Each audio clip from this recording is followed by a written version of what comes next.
Hello everyone, कैसे हैं आप सब। एक बार पुनः से कोचिंग क्लासेस पर स्वागत है। अभिक्रिया है बच्चों हेल बोलार्ड जेलेंस्की अभिक्रिया, जो कि काफी महत्वपूर्ण है।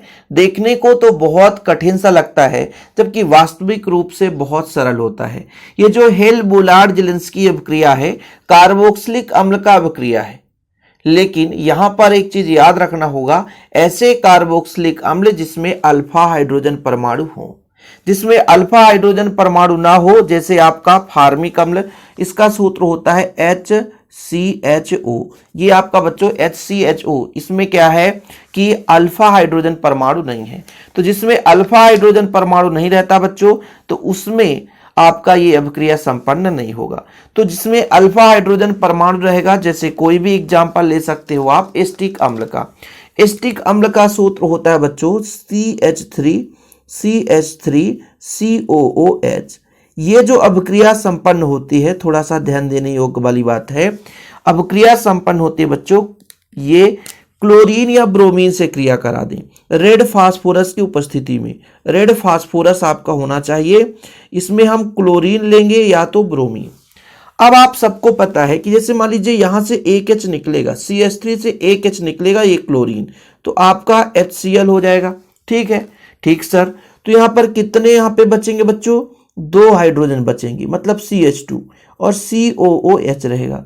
चूंकि कार्बन की वैलेंसी तो 3 होती है सर, तो 2 ही हाइड्रोजन है, सॉरी कार्बन की वैलेंसी 4 होती है, तो 2 हाइड्रोजन एक बंद। तो यहां पे जो 2 क्लोरीन थे, एक क्लोरीन और जुड़ गया। यह अभिक्रिया कब तक होगी? जब तक कि इसका पूरा हाइड्रोजन विस्थापित ना हो जाएगा। मतलब अगले स्टेप में भी अभिक्रिया संपन्न होगी बच्चों, अगले स्टेप में भी। तो फिर से जो क्लोरीन से क्रिया कराएंगे, किसके उपस्थिति में? रेड फास्फोरस की उपस्थिति में।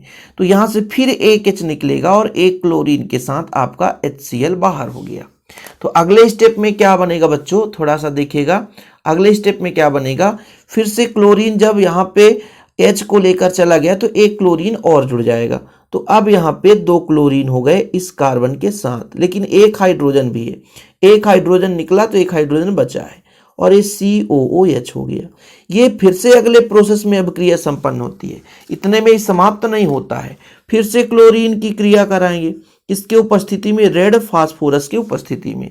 फिर से आपका क्या होगा बच्चों? एक H और बचा है, तो HCl बाहर हो गया। अब कितने क्लोरीन जुड़ गए? टोटल 3 क्लोरीन जुड़ गए, इसके साथ, इस कार्बन के साथ, और ये आपका पूरा अभिक्रिया संपन्न हो गया। यही है आपका हेल बोलार्ड जेलेंस्की अभिक्रिया। देखिए 2 मिनट में क्लियर हो जाता है, लेकिन लोगों के माइंड में ऐसा भर जाता है कि ये बहुत ही कठिन अभिक्रिया है और इसे लोग छोड़ देते हैं, बिल्कुल छोड़ देते हैं। मैं नहीं कहता हूं कि यही एग्जाम में आएगा, लेकिन आएगा तो बन जाएगा अब आपसे कि ऐसे कार्बोक्सिलिक अम्ल जिसमें अल्फा हाइड्रोजन परमाणु हो। अब जैसे मैंने आपको कहा, ये मेरा फार्मिक अम्ल है HCOOH। इसमें आप कहोगे अल्फा हाइड्रोजन नहीं है, क्यों? क्योंकि ये जो मेरा क्रियात्मक समूह COOH है, इसके साथ कोई कार्बन ही नहीं है। जब अल्फा कार्बन नहीं है तो अल्फा आपका हाइड्रोजन नहीं है। यहाँ पे बच्चों COOH समूह के साथ अल्फा कार्बन है और इसके साथ जो हाइड्रोजन है वो अल्फा हाइड्रोजन है। तो ऐसे कार्बोक्सिलिक अम्ल जिसमें अल्फा हाइड्रोजन परमाणु होते हैं, लाल फास्फोरस की उपस्थिति में क्लोरीन या ब्रोमीन से क्रिया कराते हैं तो हाइड्रोजन प्रतिस्थापी अम्ल बनाता है। मतलब अल्फा हाइड्रोजन हटेगा तो अल्फा वहां पे हाइड्रोजन परमाणु जुड़ेगा। इनका नाम आपको याद नहीं है तो भी कोई दिक्कत नहीं है, ठीक है। जैसे इसका नाम एस्टिक अम्ल है, फिर अल्फा हाइड्रोजन हटा है तो क्लोरीन जुड़ा है, तो अल्फा क्लोरो एस्टिक अम्ल, अल्फा क्लोरो एस्टिक अम्ल। फिर आपका यहाँ पे डाई क्लोरो एस्टिक अम्ल, फिर यहाँ पे आपका ट्राई क्लोरो एस्टिक अम्ल। तो ये इनका नाम हो जाता है। उम्मीद करता हूं एक छोटा सा रिएक्शन आपको समझ में आ गया होगा। पसंद आए तो प्लीज चैनल को सब्सक्राइब कर लें। जय हिंद, वंदे मातरम।